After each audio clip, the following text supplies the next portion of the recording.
The wind screamed across the plains like an angry spirit, slicing through the women's ragged clothing, clawing at exposed skin until every nerve felt like raw fire.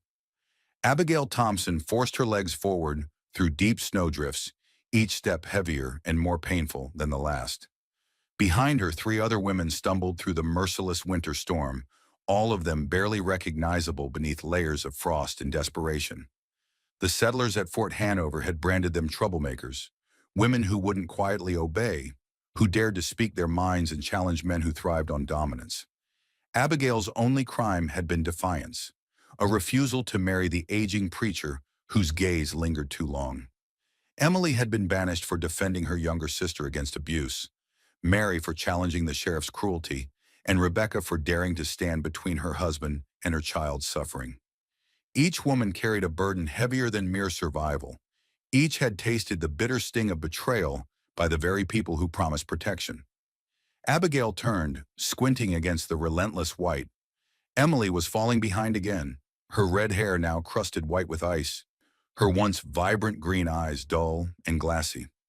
Mary moved beside her, gripping Emily's elbow tightly, offering silent strength despite the bruises darkening her own face.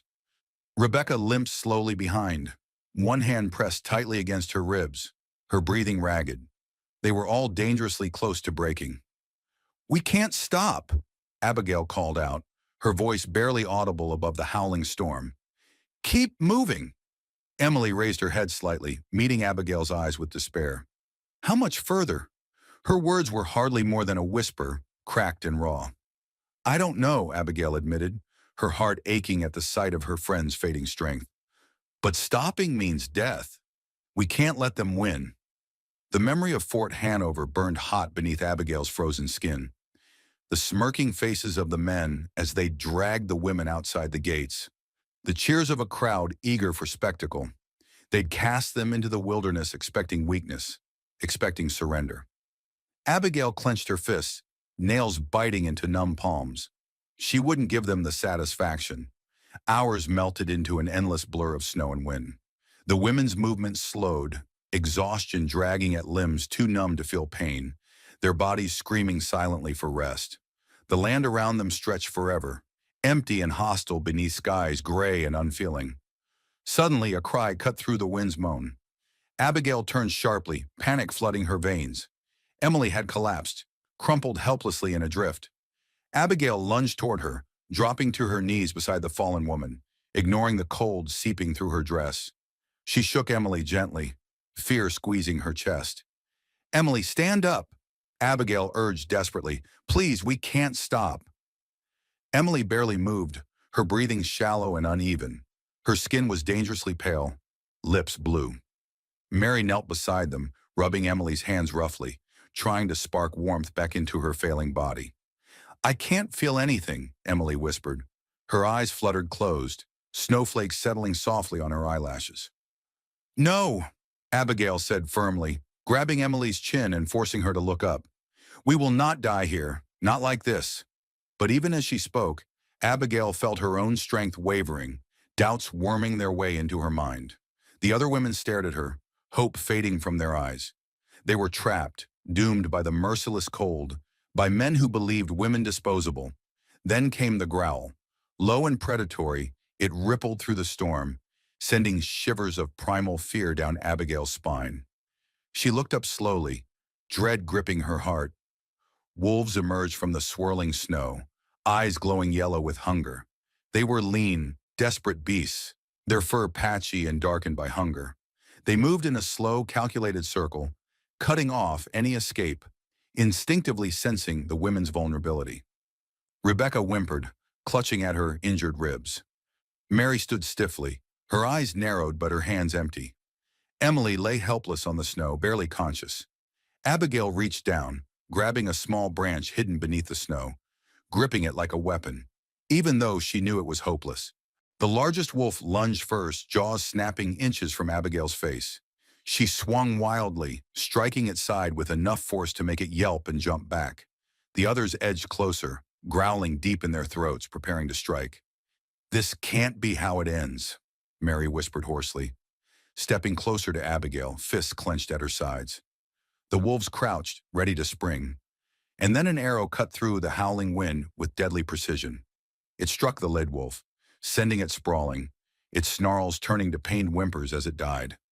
Another arrow hissed through the air, embedding itself deep into another wolf's flank. The pack scattered in panic, disappearing into the snowy darkness as swiftly as they'd appeared. Abigail whipped around, heart pounding in disbelief. From the storm's swirling shadows, figures emerged, wrapped tightly in thick furs, bows drawn and eyes sharp and watchful. Lakota warriors. Fear seized Abigail once more. Settlers had always spoken of the Lakota in hushed, fearful whispers, calling them ruthless savages, but now standing in the snow, helpless and shivering, Abigail saw only strength, calm, and perhaps salvation. One warrior stepped forward, tall and imposing. He lowered his bow slightly, eyes unreadable as he scanned their battered group. He spoke softly, a deep voice barely audible above the storm, words she didn't understand. "Help us," Abigail pleaded softly, her voice breaking with exhaustion.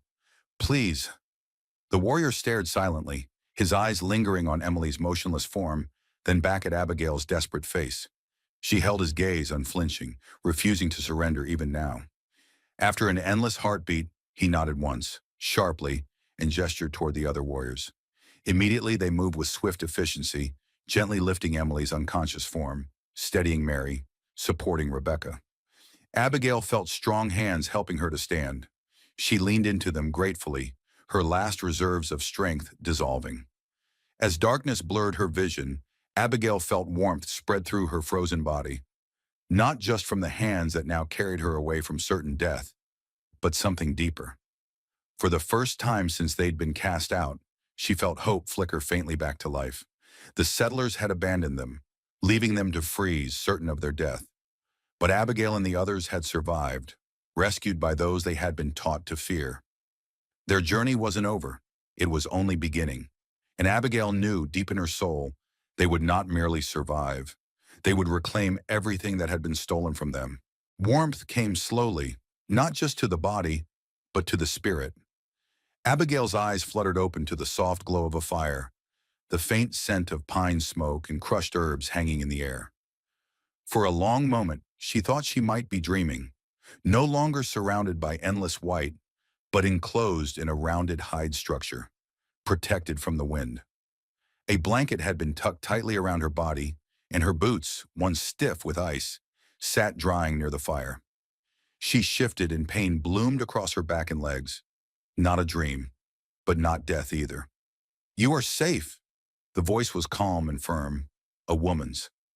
Abigail turned her head slowly to find a figure seated beside her, a woman with dark braids adorned with tiny carved beads and a face that bore the strength of a mountain. Her eyes, though sharp, held no malice, only deep assessment. "Where?" Abigail's voice cracked painfully. The woman offered her a small bowl of steaming broth. "Our winter camp. You were found near the forest's edge. The wolves were close." Abigail accepted the bowl with trembling hands. The warmth spread through her fingers first, then her arms, then her chest as she sipped. It was strong, earthy, seasoned with roots and bark, but it revived her more than any food she'd had in weeks. "My friends," she rasped. "They are alive, resting, weak but healing." Tears burned at the corners of Abigail's eyes, but she blinked them away. She would weep later, when they were alone, when the mask of strength was no longer needed. For now she nodded. The woman stood. "I am White Fawn. You are safe here, for now. But this is not a place where outsiders often walk." Abigail swallowed hard. "We didn't mean to intrude. We were left to die." White Fawn paused, studying her with unreadable eyes. "We know what that means." And with that, she turned and left, the flap of the lodge rustling closed behind her. Over the next days, the women were tended to with surprising gentleness. White Fawn and several others brought them food, checked their wounds, and made sure they moved, even if only a little. Eliza was the first to fully regain her strength, walking slowly outside the lodge to take in the camp that had saved them. The Lakota moved like wind and river, graceful, efficient, unhurried but never still. Tents were arranged in a circular pattern around central fires. Smoke curled upward into the sky, carrying the scent of roasted meat, burning cedar and wet earth. Children darted between tents, their laughter light and bright despite the cold. Warriors patrolled the perimeter with quiet purpose. It was a world unlike any Abigail had known, structured not by rigid rules or fear, but by rhythm, respect, and survival. She found Maggie pacing outside her own lodge, wrapped in a thick fur. Her breath steamed as she moved, boots crunching softly over snow-packed ground. "I need to move or I'll go mad," Maggie said, stretching her arms overhead. "Feels strange not to be freezing to death." Abigail smiled faintly. "Strange, but welcome." Maggie nodded, then looked out toward the distant hills. "Do you think they're still looking for us?" "No," Abigail said, and she didn't need to think about it. "They think we're dead. Maybe that's not such a bad thing." Not far off, Mary sat quietly with White Fawn, watching her prepare bundles of herbs and roots. Though Mary didn't speak much, her eyes followed each movement carefully. Her hands mimicked White Fawn's in subtle ways, and Abigail wondered if she, too, was learning. Slowly, in silence. Rebecca remained inside, her ribs still healing, but she was stronger every day. She had begun humming to herself when she thought no one was listening, little melodies that reminded Abigail of gentler times. Emily, too, was recovering. She rarely spoke, but her eyes were brighter now, the frost that had once dulled them thawing. They were alive, each of them slowly returning from the edge of death. But survival was not the same as living. It was Chaska who returned next. Abigail didn't see him approach. One moment she was stacking firewood near a lodge. The next he was there, his presence as quiet as a shadow, his eyes sharp and steady. He wore thick layers of fur and leather, his long hair bound back. His bow rested on his shoulder, and his knife hung at his hip. "You are stronger," he observed. She looked up at him. "Thanks to you." He nodded once. "Wolves do not wait for those who fall." Abigail straightened. "And what about people? Do you?" Chaska's gaze lingered on her face. "We wait for those who are worth saving." Abigail didn't answer. There was nothing she could say that wouldn't betray the storm in her chest. He looked out toward the hills. "There is a thaw coming, but the storm behind you is not done." She stepped closer, voice low. "You know why we were out there?" "Yes." "They tried to erase us." Chaska turned to her, his voice calm but weighty. "And yet you remain." That night the women gathered around the central fire. The stars above the camp blinked bright against an endless sky. The flames danced in the wind, casting their faces in golden flickers. No one spoke for a long time. Finally Emily whispered, "I dreamed I was back, in the snow, alone again." "You're not," Abigail said softly. "None of us are." "We can't stay here forever," Mary said, her voice low but steady. "We're not meant to," Abigail replied, "but we're not going back empty." Maggie leaned forward. "What are we going back to?" Abigail met her gaze. "To remind them we didn't die, to show them what happens when the people you cast out don't vanish." A beat passed. Maggie nodded slowly. "Then we'll make sure they never forget." The fire popped, sending sparks into the sky. Abigail looked around at the women, scarred, worn, but not broken. They had survived the cold, the wolves, and the abandonment of their own kind. And now in the warmth of a people they barely knew, they found something more. Resolve. The storm had changed them, but it hadn't ended them, and it never would. The days that followed settled into a rhythm, one that did not belong to comfort, but to healing. Not the soft kind of healing that comes with laughter and tea, but the slow, difficult rebuilding of shattered things. The Lakota did not offer pity, but they offered presence. And for Abigail and the others, that was more than enough. Maggie had taken to helping with tasks around the camp.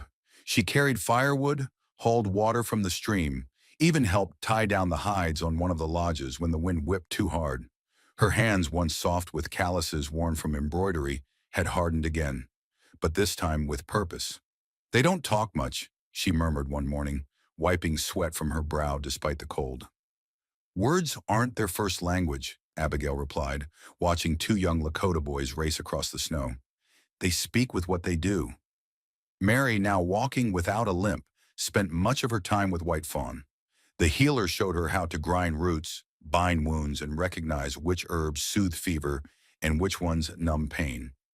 Mary rarely smiled, but Abigail saw something return to her, something buried when her child was taken, a quiet determination. Rebecca had regained her voice, not in grand speeches but in the way she hummed to herself while stitching blankets, or offered a kind glance to a young Lakota girl who had brought her food.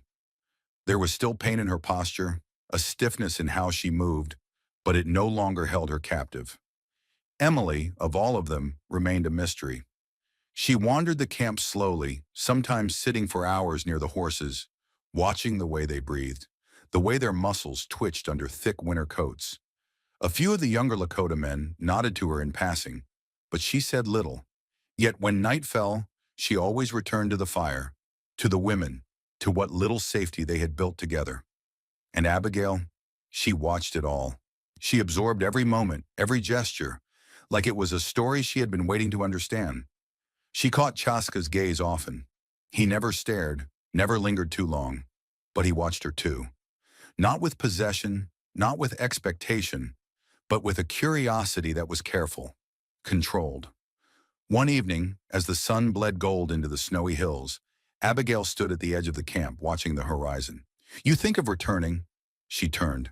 Chaska stood a few feet away, arms folded, the wind tugging at his fur-lined coat. "I think of justice," she said. Chaska nodded once. "Justice and revenge are not always strangers." Abigail met his gaze. "They threw us out like we were nothing. They stole our homes, our voices, our children. We lived, and they want to forget we ever did." His brow furrowed slightly. "And you wish to remind them.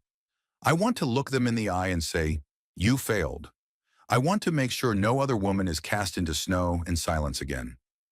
A silence passed between them. Then Chaska stepped closer. "You are fire," he said, "but fire without focus can destroy." "I don't want to destroy," Abigail whispered. "I want to be seen." He studied her, then unhooked something from his belt. A small blade, carved from bone and wrapped in dyed leather. He held it out. "For when being seen is not enough."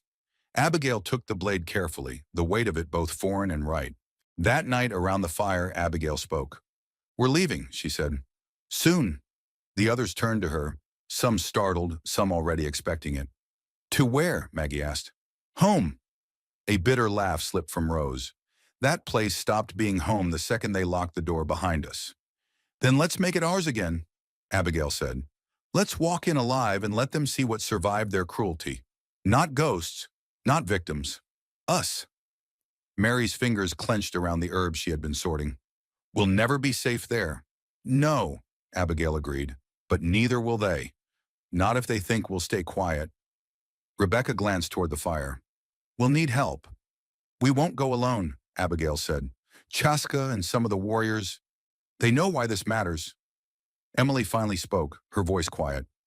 "Will it change anything?" Abigail met her eyes. "Maybe not for them, but for every woman after us, it will." By dawn, the women stood at the edge of the Lakota camp, wrapped in thick furs, their packs slung across their backs. Horses waited, breathing clouds into the morning air. Chaska stood with 5 other warriors, his gaze unreadable. "We ride with you to the edge," he said, "but not into your town." Abigail nodded. "It's not your fight." He stepped closer. "Number. But I have seen enough to know it's a worthy one." He turned to his warriors, barked a few commands in Lakota. They mounted swiftly with practiced ease. The women climbed into their saddles with a little more difficulty, but with far more resolve than they had known weeks ago. They rode. The wind lashed their faces. The snow grew deeper with every mile. But their backs were straight, their eyes sharp. The land they crossed no longer felt like a prison. It felt like a proving ground. By the time they reached the tree line that overlooked the town, the sun hung low in the sky. Smoke rose from chimneys. Children's laughter echoed faintly through the woods. It looked the same, but they knew better. Chaska halted his horse. "This is as far as we go." Abigail turned to him, something unspoken passing between them. "Thank you," she said. He didn't respond. He simply handed her a length of braided leather. "For your hands, for holding your blade, or your friend, whichever you need more." She took it, fingers brushing his. Goodbye, Abigail. Goodbye, Chaska. Then without another word, he turned and rode into the trees, his warriors close behind. Abigail turned to the others. Their faces were pale with cold, but alive with something fierce. This is it, she said. No one questioned her. They rode toward the town, not as ghosts returning from death, but as women who had walked through fire, nor had become the flame. The town looked unchanged, but Abigail knew better. As she and the other women rode down the snow-covered main street, silence fell like a blanket. The morning sun glinted off frosted window panes, but behind those windows, curtains twitched. Faces appeared, pale and wide-eyed. Whispers began to ripple through the town like wind through brittle leaves. They're back. Is that Abigail Monroe? They were supposed to be dead. Boots clicked against the wooden planks of the boardwalk as Sheriff Harlan stepped out of his office, squinting into the sun. His hand hovered near the pistol on his hip, but he didn't draw. He wasn't stupid, just used to holding power. That grip was slipping fast. Abigail dismounted, the crunch of snow beneath her boots sharp in the silence. Her eyes locked on the sheriff's.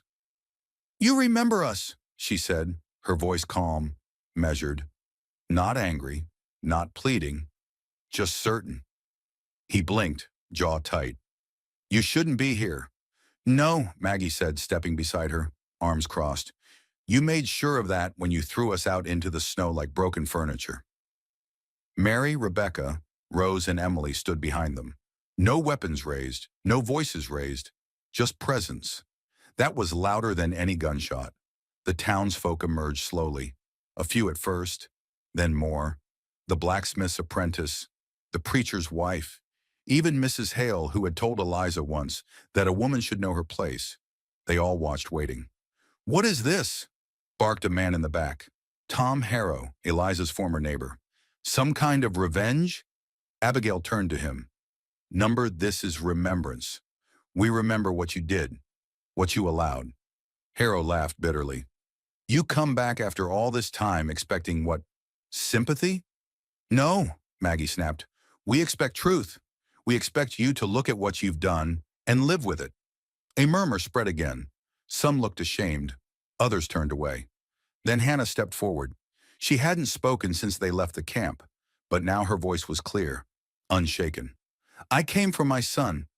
From the church steps, a woman stepped forward slowly, holding a small boy by the hand. The child looked at Hannah, blinking, uncertain. "That's Daniel," Hannah said, breath catching in her throat. The woman, her sister-in-law, stared at her, arms tightening around the boy. "You gave him up." "No," Hannah said. "You took him. When I was weak, when I couldn't fight back. But I'm here now." The woman's jaw trembled, but the boy stepped forward. He looked at Hannah, then up at the woman beside him, and chose. He walked toward Hannah, hand outstretched.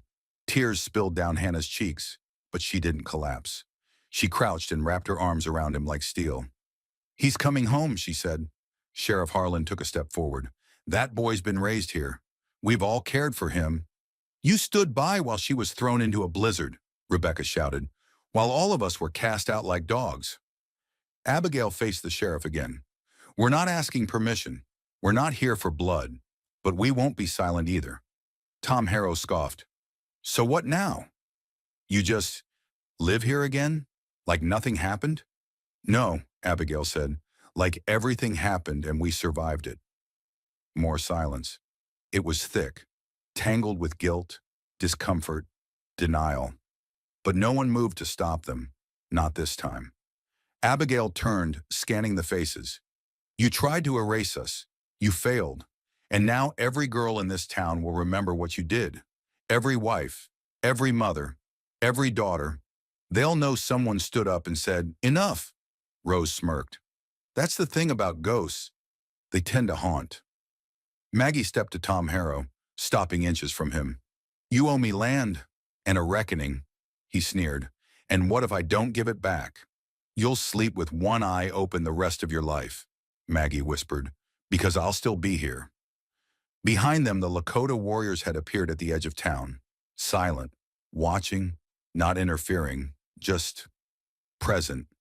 Like shadows waiting for a reason to move, the message was clear. You're not alone anymore. A few men lowered their eyes, a few women began whispering. The sheriff rubbed his temples and muttered, "God help us." He wasn't praying. He was conceding. Abigail took one final look around. "We've said what we came to say. What comes next is up to you." She turned to the women. "Let's ride." They mounted their horses, slowly, without fear. As they rode, no one blocked their way, no hands raised, just silence and the soft crunch of hooves on snow. At the edge of town, Chaska waited, his face unreadable. But when Abigail met his eyes, he gave the faintest nod. "You did it." She returned it. And then they rode, into the hills, into the wind, into a future they had carved themselves. They weren't just survivors. They were a warning, a spark, and maybe if the world was lucky, a beginning.